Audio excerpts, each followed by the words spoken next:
मौनी अमावस्या की बीती शाम प्रयागराज महाकुंभ में मची भगदड़ में हरियाणा की 2 महिलाओं की भी मौत हो गई। इनमें से एक रोहतक की और एक जिंद की रहने वाली थी। भगदड़ के समय ये दोनों संगम तट पर ही मौजूद थी। इनके अलावा जिंद के 4 लोग भी घायल हुए हैं। भगदड़ के दौरान अचानक आई भीड़ ने इन्हें संभालने का मौका नहीं दिया, जिससे दोनों बुजुर्ग महिलाएं दबकर मारी गईं।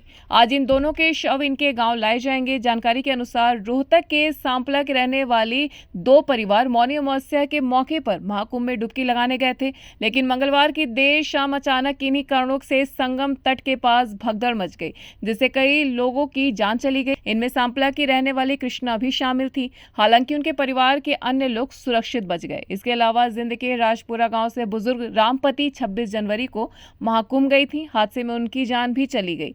उनके साथ उनके ही गांव का एक परिवार था जो सुरक्षित बच गया। हालांकि उन्हें भी चोटें आई हैं।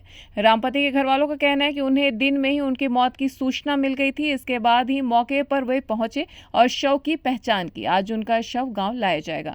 रामपति की 3 बेटियां हैं जिनकी शादी हो चुकी है। माघी अमावस्या के दिन प्रयागराज महाकुंभ में शाही स्नान के दौरान मची भगदड़ में पलवल के भी श्रद्धालु शामिल थे। उन्होंने इस हादसे को एक भयानक याद बताते हुए उस समय के अनुभव को बताया। पलवल में हथीन के कौशल बंता गांव की इंदिरा देवी और हथीन की ही ज्योति देवी ने बताया कि वहां का दृश्य बेहद डरावना था।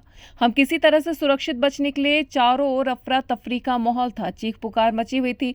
लोग भाग रहे थे, एक दूसरे से टकरा रहे थे और गिर रहे थे। इसमें ही कई लोग कुचल गए और जो हमने देखा वह असहनीय था। इधर झज्जर से भी 30 श्रद्धालु प्रयागराज पहुंचे हैं। हादसे के बाद उनके परिजनों ने उनका हाल लिया तो पता चला कि वे सभी सुरक्षित हैं।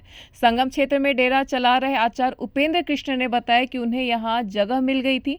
उनके यहाँ झज्जर से करीब 30 श्रद्धालु आए हुए हैं जो अभी सुरक्षित हैं।